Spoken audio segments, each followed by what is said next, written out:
Hello and welcome, Budget Bosses. Today we are going to be organizing our emergency fund. One of our bosses said in the comments that having detailed categories for our emergency fund can truly help us to stay on track with what we spend those funds on. So today we are going to organize some funds that we have set aside for our emergency fund.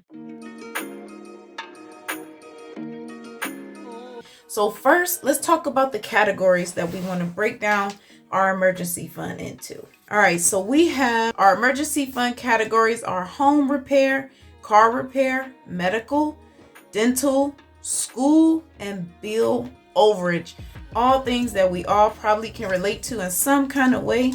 So let us see what we have. Now, we have our stash box here, and we have some funds that we've been setting aside to put into our emergency fund. So we're going to count those funds and see what we have.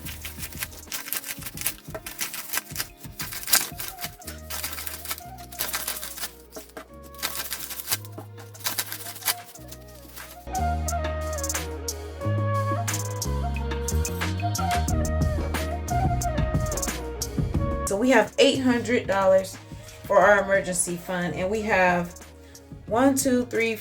6 pots. So we split it up evenly.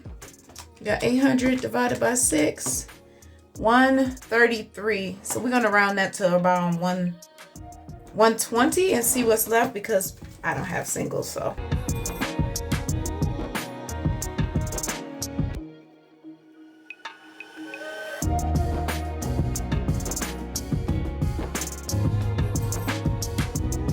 six pots, and let's see what we have left. 140 is left for extra fund. Now we're going to use our envelopes, plain white envelopes. Our categories are home repair, car repair, medical, dental, school, bill overage, and then we'll have a miscellaneous.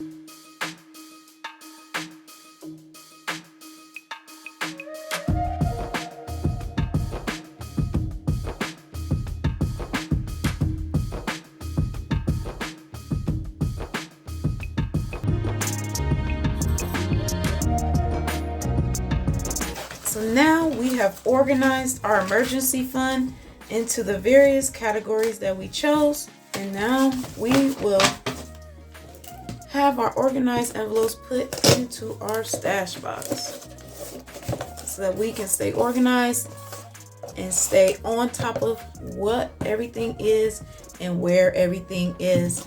I hope that was helpful. Organized with our emergency fund, which is very important to have. And please make sure you join our community of money masters and budget bosses, and say it with me now. I'm a budget boss.